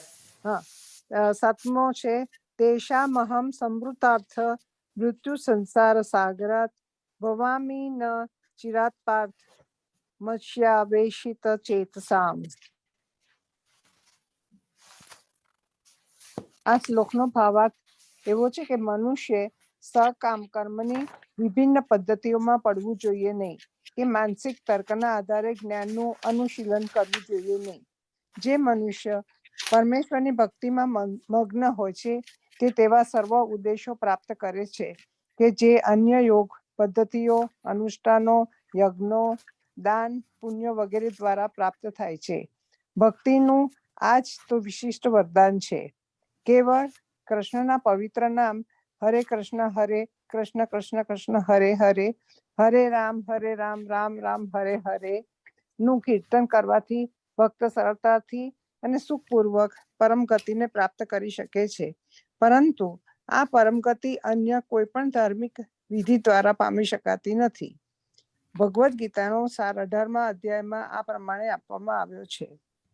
સર્વ ધર્માન પરિત્યજ્ય મામ એક શરણમ વ્રજ, અહમ ત્વા સર્વ પાપેભ્યો મોક્ષયિષ્યામિ મા શુચ. મનુષ્ય આત્મ સાક્ષાત્કારની અન્ય સર્વ પદ્ધતિઓ છોડી દઈને માત્ર કૃષ્ણ ભાવના યુક્ત ભક્તિમય સેવા કરવી જોઈએ. આનાથી મનુષ્ય જીવનની સર્વોચ્ચ સિદ્ધિ પ્રાપ્ત કરવા શક્તિમાન બનશે. મનુષ્ય પોતાના ગત જીવનના પાપ કર્મોની ચિંતા કરવાની રહેતી નથી, કારણ કે તે તેની જવાબદારી ભગવાન સ્વયં પોતાની ઉપર લઈ લે છે. તેથી મનુષ્ય આધ્યાત્મિક સાક્ષાત્કારમાં પોતાના ઉદ્ધાર માટે વ્યર્થ પ્રયત્ન કરવો ન જોઈએ. બધા સર્વોપરી સર્વશક્તિમાન પરમેશ્વર કૃષ્ણનો આશ્રય ગ્રહણ કરે એ જ જીવનની સર્વોચ્ચ સિદ્ધિ છે. જય શ્રી કૃષ્ણ. સાચી વાત છે. જય શ્રી કૃષ્ણ. જય શ્રી કૃષ્ણ. શ્લોક નંબર 8મો, નીરુ આંટી. જય શ્રી કૃષ્ણ નીરુ. મય એવ મનઃ આદ્યસ્તો મયી બુદ્ધિ નિવેશય નિવિશશી મયે એવ અત ઉદ્વન સંશય. અનુવાદ: પુરુષોત્તમ પરમેશ્વર એવા મારામાં તારા ચિત્તને સ્થિર કર અને મારામાં તારી સમગ્ર બુદ્ધિને પરોવી દે. તું સદા મારામાં નિવાસ કરીશ એમાં સંદેહ નથી. ભાવાર્થ: જે મનુષ્ય ભગવાન કૃષ્ણની ભક્તિમાં રત રહે છે તે પરમેશ્વર સાથે પ્રત્યક્ષ સંબંધમાં રહે છે. એટલે એમાં કોઈ શંકા નથી કે શરૂઆતથી તેની સ્થિતિ દિવ્ય હોય છે. ભક્ત ભૌતિક ભૂમિકામાં રહેતો નથી, તે સદૈવ કૃષ્ણમાં સ્થિત રહે છે.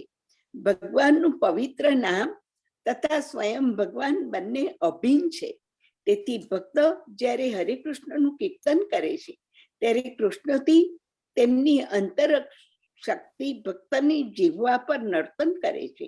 જ્યારે તે કૃષ્ણને ભોગ ધરાવે છે ત્યારે કૃષ્ણ પ્રત્યક્ષ રીતે ગ્રહણ કરે છે અને ભગવાનને ધરાવેલા ભોજનના શેષને પ્રસાદ તરીકે ગ્રહણ કરીને ભક્ત કૃષ્ણમય થઈ જાય છે.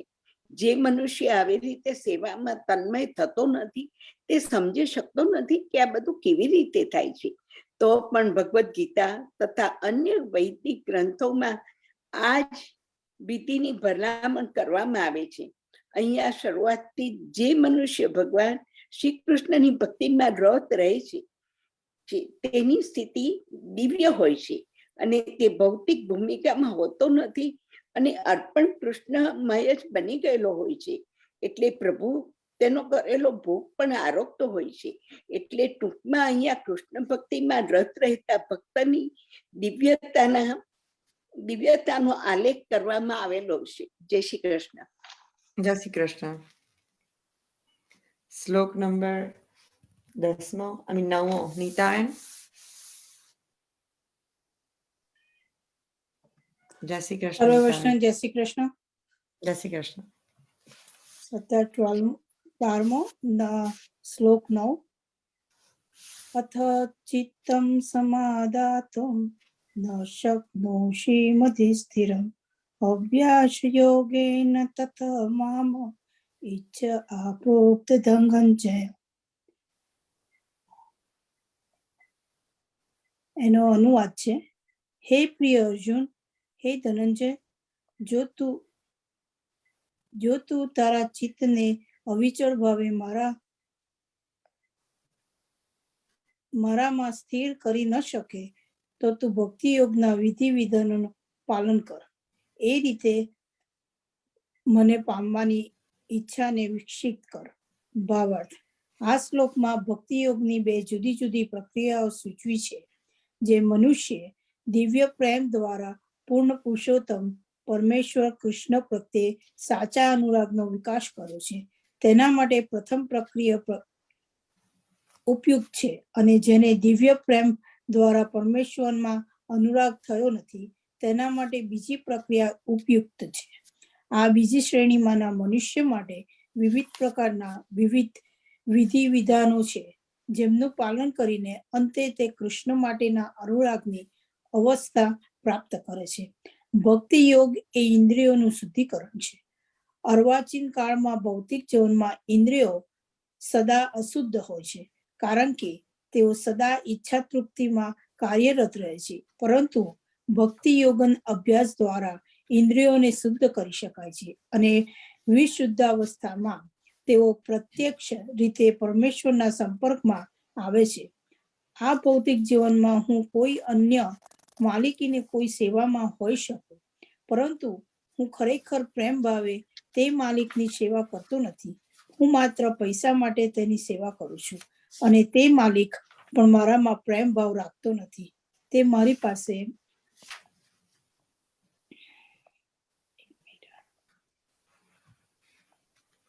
તે મારી પાસે કરાવે છે અને તેનું વળતર મને આપે છે. એટલે તેમાં પ્રેમ ભાવ હોવાનો સવાલ જ હોતો નથી. પરંતુ આધ્યાત્મિક જીવનમાં મનુષ્ય વિશુદ્ધ પ્રેમના સ્તર સુધી ઉન્નત થવું પડે છે. એ પ્રેમ ભાવની કક્ષા વર્તમાન ઇન્દ્રિયો દ્વારા ભક્તિમય સેવાનું નિરંતર આચરણ કરવાથી પામી શકાય છે. આ ઈશ્વર માટેનો પ્રેમ દરેકના હૃદયમાં હમણાં સુષુપ્ત અવસ્થામાં રહેલો હોય છે અને ત્યાં ઈશ્વર પ્રેમ જુદી જુદી રીતે પ્રગટ થાય છે, પરંતુ તે ભૌતિક સંગ દ્વારા દૂષિત થયેલો હોય છે. હવે હૃદયને ભૌતિક સંગથી વિશુદ્ધ કરવાનું છે અને તે સુષુપ્ત કુદરતી કૃષ્ણ પ્રેમને પુનઃ જાગૃત કરવાનો છે. તે જ તો સંપૂર્ણ પ્રક્રિયા છે. ભક્તિ યોગના વિધિ વિધાનોના અભ્યાસ કરવા માટે મનુષ્ય નિષ્ણાત ગુરુના માર્ગદર્શન હેઠળ કેટલાક નિયમોનું પાલન કરવાનું હોય છે, જેવું કે સવારે વહેલા બ્રહ્મ મુહૂર્તમાં ઉઠી જવું, સ્નાન કરવું, મંદિરમાં જઈ પ્રાર્થના કરવી તથા હરે કૃષ્ણ મહામંત્રનો જપ કરવો, પછી અર્ચા વિગ્રહને અર્પણ કરવા માટે ફૂલ વીણવા, અર્ચા વિગ્રહને ધરાવવા માટે રસોઈ કરવી, પ્રસાદ ગ્રહણ કરવો વગેરે વગેરે એવા અનેક પ્રકારના નીતિ નિયમો હોય છે જેમનું પાલન કરવાનું હોય છે. અને મનુષ્ય શુદ્ધ ભક્ત પાસેથી હંમેશા ભગવદ્ ગીતા તથા શ્રીમદ ભાગવતનું શ્રવણ કરવું જોઈએ. આવા અભ્યાસથી કોઈ પણ મનુષ્યને ભગવત પ્રેમની કક્ષાએ પહોંચવામાં મદદ કરે છે અને પછી તે ભગવાનના દિવ્ય લોકને વિશે પોતાની પ્રવૃત્તિને સુનિશ્ચિત કરે છે. વિધિ વિધાનોનું પાલન કરીને પોતાના ગુરુના આદેશાનુસાર ભક્તિ યોગનું આ પ્રમાણે આચરણ કરવાથી મનુષ્ય ભગવત પ્રેમને અવસ્થાને નિશ્ચિત પ્રમાણે સિદ્ધ કરી શકે છે. જય શ્રી કૃષ્ણ. સાચી વાત છે. હા, બહુ સરસ હતું. જય શ્રી કૃષ્ણ. Yeah. આ શ્લોક બહુ, આ ચેપ્ટર બહુ નાનું છે એકચ્યુઅલી, તો આપણે એકાદ વીકમાં જ પતી જશે એવું લાગે છે. 5-6 શ્લોક જ બાકી રહ્યા આમાં. Yeah, શ્લોક, નાનું છે. હા, શ્લોક નંબર 10મો. જ્યોત્સના આંટી. જય શ્રી કૃષ્ણ. જય શ્રી કૃષ્ણ. જય શ્રી કૃષ્ણ. અધ્યાય 12 શ્લોક 10.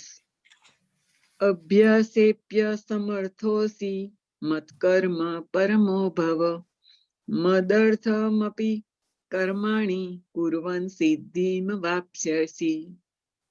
અભ્યાસે અપી અસમર્થ અસી મત્કર્મ પરમઃ ભવ મદર્થમ અપી કર્માણિ કુર્વન સિદ્ધિમ અવાપ્સ્યસી.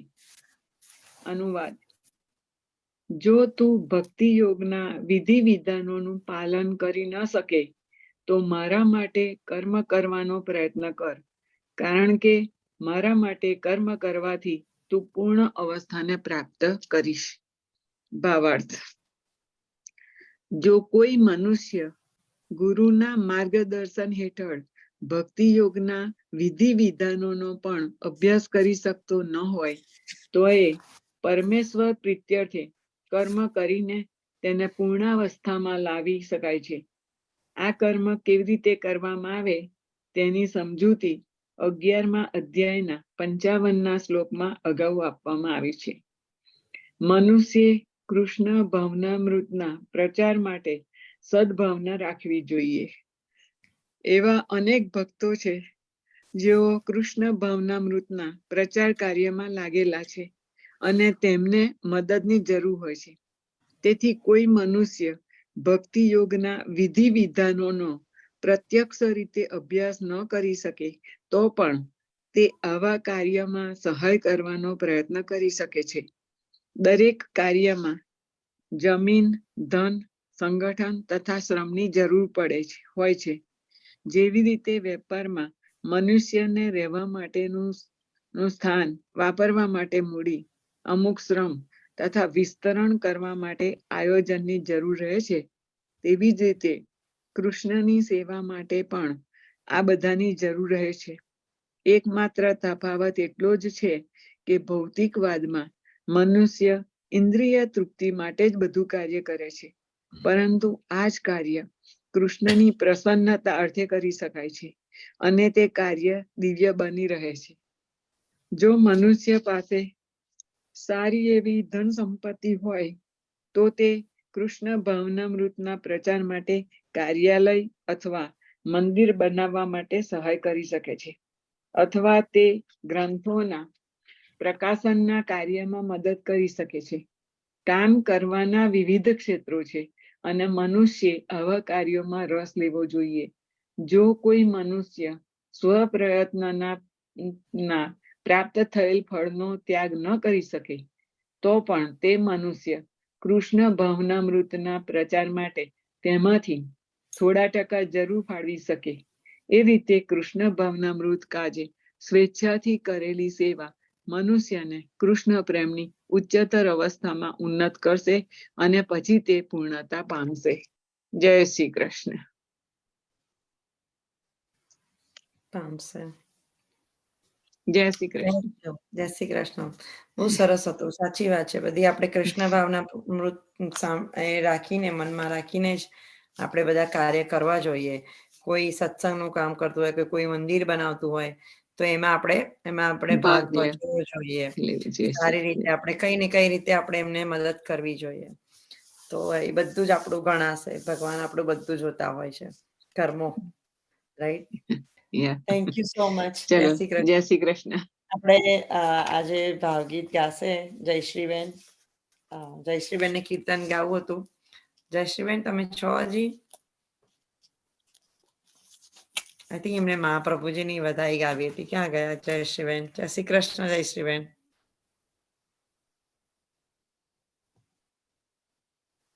એ નીકળી ગયા લાગે છે. છો જયશ્રીબેન? જય શ્રી કૃષ્ણ.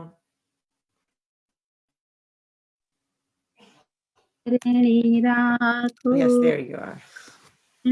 રાખો. જય શ્રી કૃષ્ણ. સંભળાય છે? શ્રી કૃષ્ણ. હા, ચાલુ કરું. શરણે રાખો શરણે રાખો શ્રી વલ્લભાધીશ વાલા રે. શ્રીજી બાવાની સન્મુખ રાખો યમુનાજીના પ્યારા રે. ચરણે રાખો ચરણે રાખો શ્રી વલ્લભાધીશ વાલા રે. બ્રહ્મ સંબંધ કરાવ્યો અમને સાચા વૈષ્ણવ માનો રે. કયું જીવોને ઉપાડ્યા પુષ્ટિ માર્ગ પ્રગટાવ્યો સ્વરૂપ બતાવી અમને ચંપારણ્યના વાસી રે. ચરણે રાખો ચરણે રાખો હે વલ્લભાધીશ વાલા રે. યમુનાષ્ટકનું ગાન કરું તે મારી આપો રે. વ્રજ 84 પરિક્રમા કરી કેવા શિષ્ય આપો રે. વૈષ્ણવ જનના વાલા પ્રભુજી ઝાંખી શ્રીજીની કરાવો રે. ચરણે રાખો ચરણે રાખો શ્રી વલ્લભાધીશ વાલા રે. મુખમાં લઈએ નામ શ્રીજીનું યમુના પાન હરાવો રે. અષ્ટાક્ષર જપ પલ પલ જપીએ લઈ તુલસીની માળા રે. ચારે ધામ શ્રીજી ચરણમાં ચારે ધામ ચરણમાં બ્રજવાસ મુજને દેજો રે ચરણે રાખો હે વલ્લભાધીશ વાલા રે શ્રીજી બાવાની રાખો યમુનાજીના પ્યારે હે ચંપારણ્ય વાસી રે ચરણે રાખો ઝાંખી શ્રીજીની કરાવો રે વ્રત મુજે દેજો રે શ્રીજી બાવા સન્મુખ રાખો રે ચરણે રાખો શ્રી વલ્લભાધીશ વાલા રે શ્રી વલ્લભાધીશ કી જય શ્રી કૃષ્ણ સર્વે જય શ્રી કૃષ્ણ. બહુ સરસ ગાયું. Thank you so much. જયશ્રીબેન, બહુ મીઠો વોઇસ છે તમારો. શ્રી ગિરિરાજ તરણ કી જય. કૃષ્ણ કનૈયા લાલ કી જય. શ્રી ગોવર્ધન નાથ કી જય. શ્યામ સુંદર શ્યામને મહારાણી કી જય. શ્રી વલ્લભાધીશ કી જય. બધા વૈષ્ણવને જય શ્રી કૃષ્ણ. આપણા ગુરુને દંડવત પ્રણામ અને જય બધા શ્રી વૈષ્ણવને કૃષ્ણ. જય શ્રી કૃષ્ણ. ભગવત સ્મરણ. ભગવત જય શ્રી સ્મરણ. કૃષ્ણ. ભગત સ્મરણ. જય શ્રી કૃષ્ણ. જય શ્રી કૃષ્ણ. શ્રી કૃષ્ણ.